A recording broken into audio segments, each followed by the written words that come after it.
अच्छा बाबा यहाँ त बाबा आमा साह्रै बिमारी भएपछि अब एकपल्ट ठुलो बाबालाई बोलाएर आउँछ ठुलो बाबाले झारफुक गरिदिनुहुन्छ यता त हेरिदिनुहुन्छ कि एकपल्ट जाऊ त बाबा जाऊ जाऊ जाऊ बाबा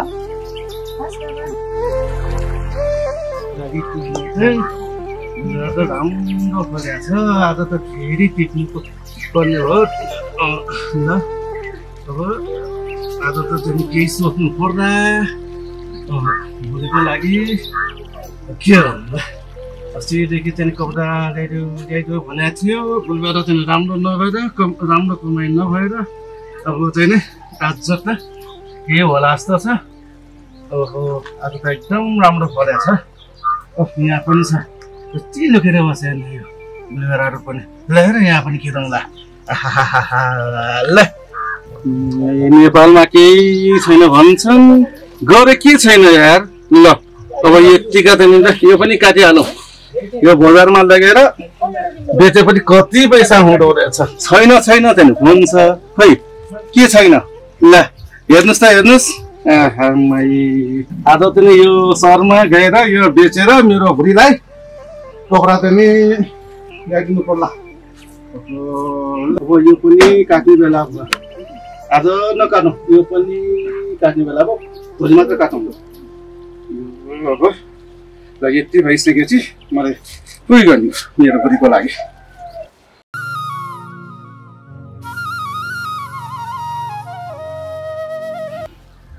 ए काँक्रो पनि खाने बेला भएछ अब यसलाई पनि टिपौँ खानासँग खानालाई भयो नि बेच्नलाई भयो नि एकदम राम्रो हुनेछ ल हेर यसपालि त राम्रो काँक्रो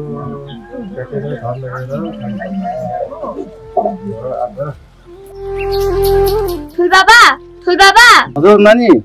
ए आफ्नै भाइको छोरीको रहेछ के भयो नानी नानी किन के भयो बाबाले भन्नुभएको घरमा आमा धेरै बिरामी हुनुहुन्छ रे तपाईं आउनुस् ए ल ल ल ल म यो घरमा छोडेर म आइहाल्ला है नानी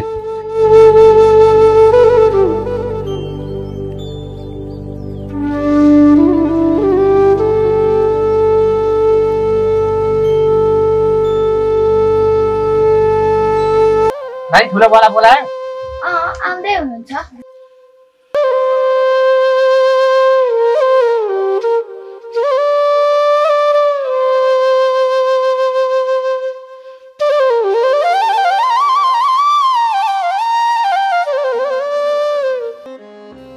भाइ के भयो घरलाई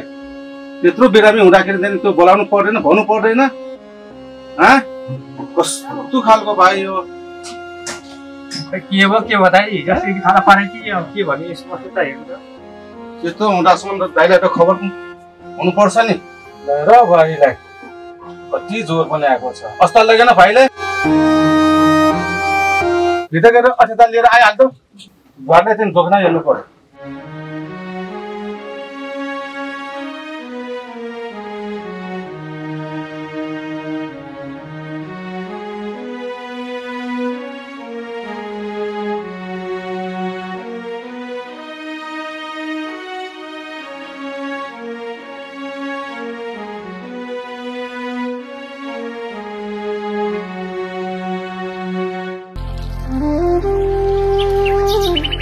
भाइ गर्ने त बिगार परेको रहेछ भाइ यहाँ देखे अनुसार चाहिँ बुहारीलाई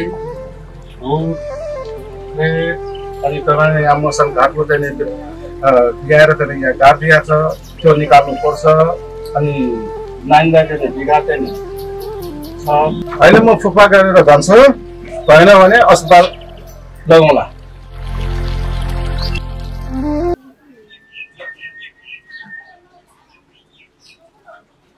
के भयो फेरि यहाँ काहीँ नभए जात्रा यही हुँदो रहेछ अलि तिमीले कुरा गर्छ के गर्छस् भाइ मेरो घरमा कहिले सन्चो छैन दुःख होस् भने त मलाई पनि चाहना छैन नि यस्ताको कुरा नसुन भाइ बरु बुहारीको ख्याल गर अहिलेलाई म लागेँ हस् त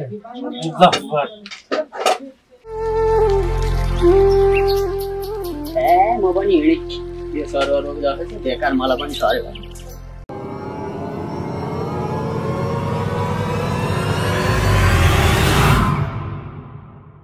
गाली गरौँ भने भाइ यो माया लाग्छ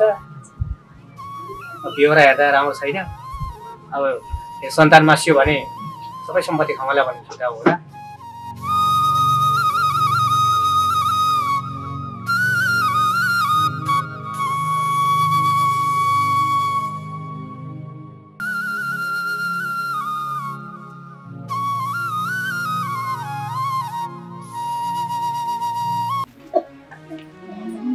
सानीको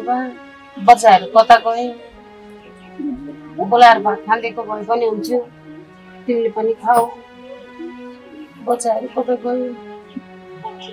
हामीले मात्र खाएर हुँदैन तैँले पनि त यो घाँस खान्छस् कि मलाई धर्म गाह्रो भएको छ मलाई केही खानु मन छैन ल हुन्छ नि त तपाईँ यो घाँस खा म बच्चाहरूलाई खोजेर आउँछु नि त कहाँ लिएर आउँछु के गर्नु कोही भन्ने मुदार कहाँ मऱ्यो काम जति सबै आफैले भ्याउनु परेको छ यता पनि आफै भ्याऊ उता पनि आफै भ्याऊ कतिपट्टि चाहिँ धान्नु होला त मैले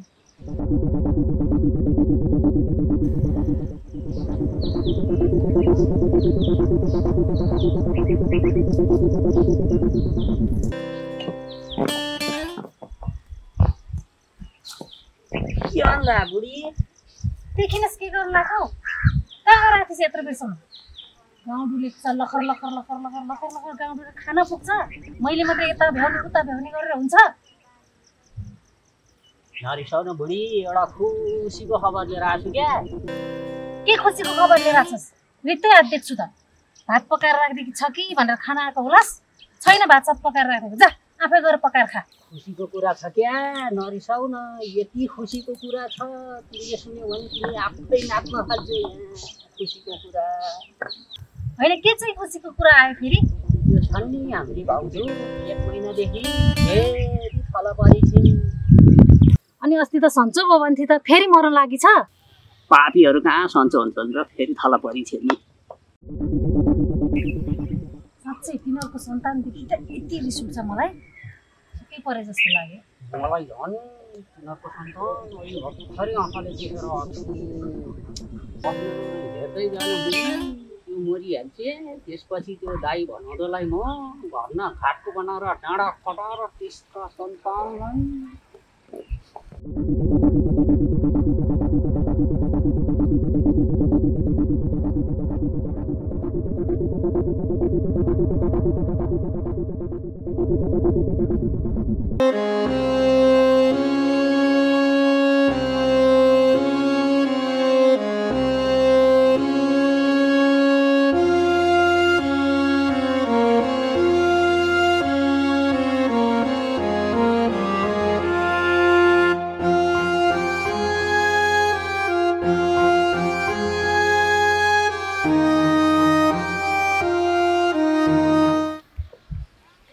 मितिनीको देउर देरानीको रहेछ नि त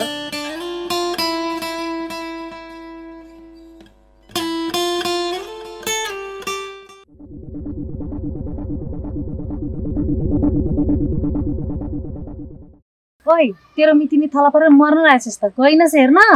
ए एकछिन के मुसमुस लागिरहनु नि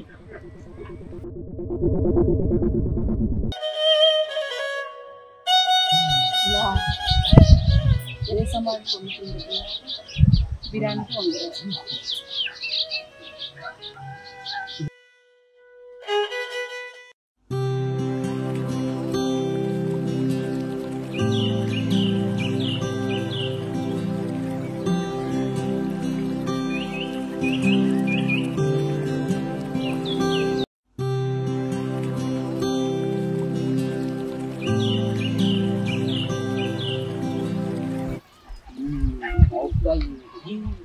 आउँदै घर भोलिलाई नफटाएर मुनान घसी बनाएर मात्रै आउँछु। ओइ केटा हजुर कान्छा बा यता आऊ त।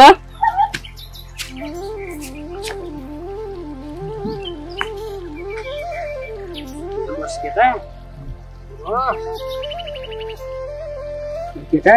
तेरो बाउ पहिला दार्जिलिङमा बस्थ्यो, त्यही भएर धनी छ, टन्न पैसा कमाएछ, गाउँभरि पैसा दिएर ब्याग दिन्छ, त्यही भएर धनी छ। त भन्छ पैसा कमाउनु दार्जिलिङ। के गरौँ त मेरो बाबु जान दिनु हुँदैन। भाग्नु त भाग, बाउले नदिएर के भयो त? भागेर जा न, भागेर जा,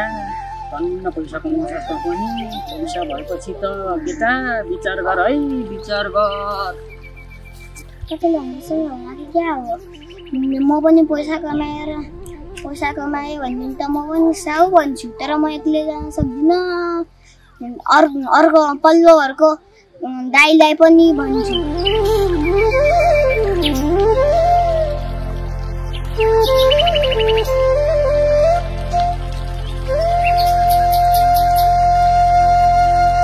दाइ हामी धालिङ गयो भने त पैसा कमाउँछ नि त, जान्न?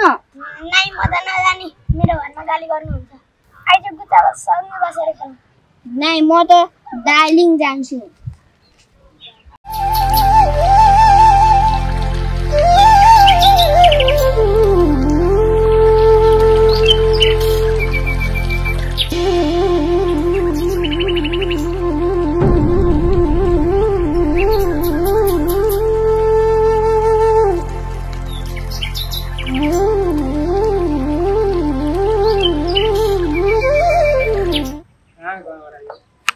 हिरा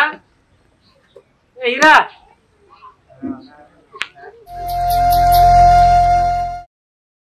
बिजु नमस्कार। नमस्कार।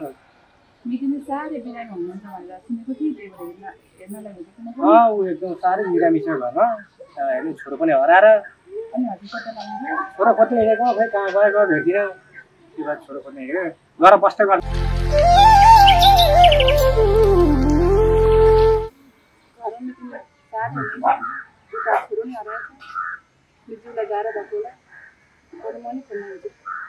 बिजु छोरो खोज्न म नि जान्छु, छोरो भेटेपछि सँगै जाउँला।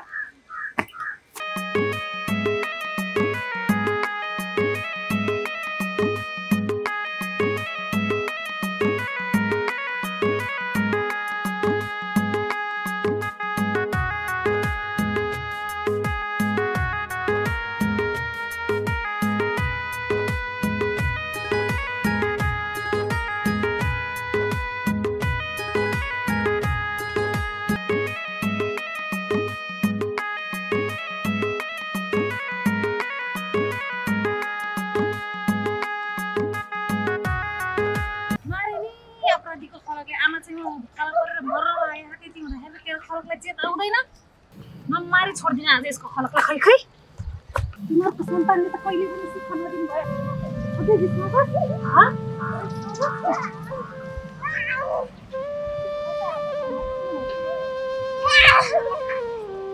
पनि कति हेर्छन् यसका खलकले त।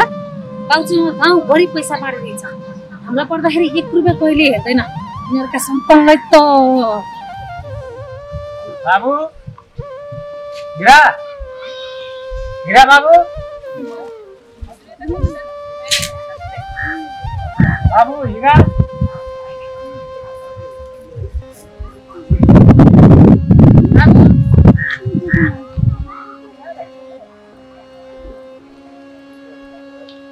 बाबु छोरा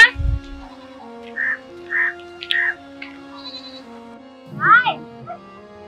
भाइ भाइ भाइ भाइ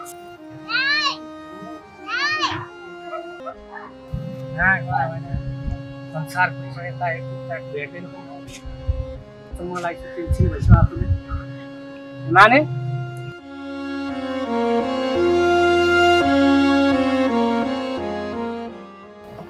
भाइ मैले मेरो छोरो देखि मैले तिम्रो छोरो देख्नलाई तिमीले मलाई के जिम्मा दिएको थियो र? कस्तो छ फेरि यो? देखिन भने देखिन भन्न, राम्रोसँग बोल्न जान्दैनस्? भन्न कराइछस् त आफ्नो सन्तान सँगाल राख्न सक्दैन जस्तो पाउँछ त्यस्तै छोड्छ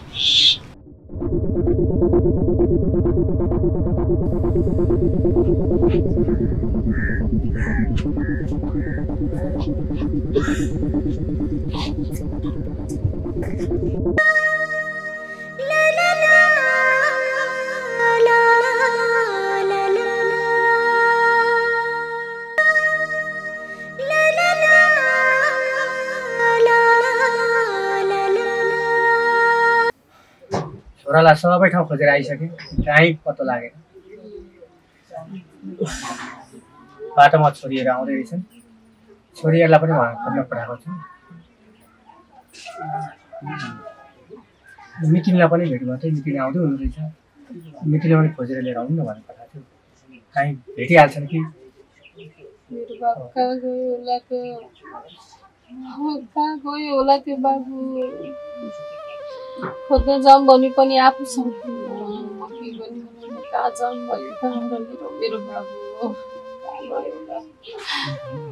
आफू उठ्न सक्दिनँ हिँड्न सक्दिनँ कहाँ जाने अब अहिले खोज्नलाई संसार खोजे बाबु कहीँ भेट्न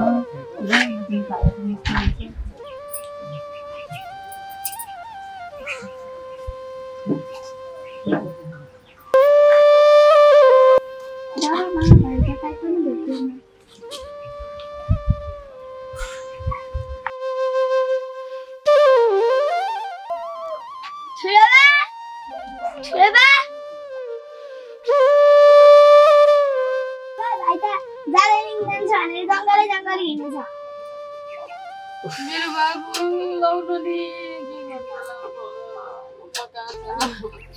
नि अब के गर्ने होला नि त्यहाँ त बाबु आउँछ त मेरो बाबुको के हालत भयो होला नि लौरो चानीको अब खोजेर भएर ओहो बिजु अहिलेसम्म त्यो जङ्गलमा गएका मान्छे त फर्केर आएका छैनन् जाउँ न खोज्न नानीहरू तिम्रो नि न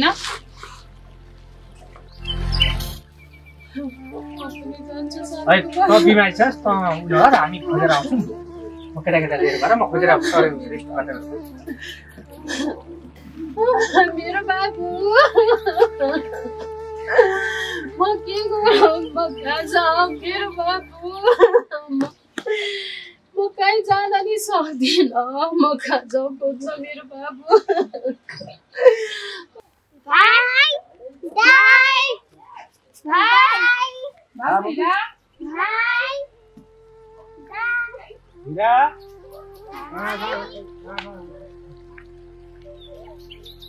बाबु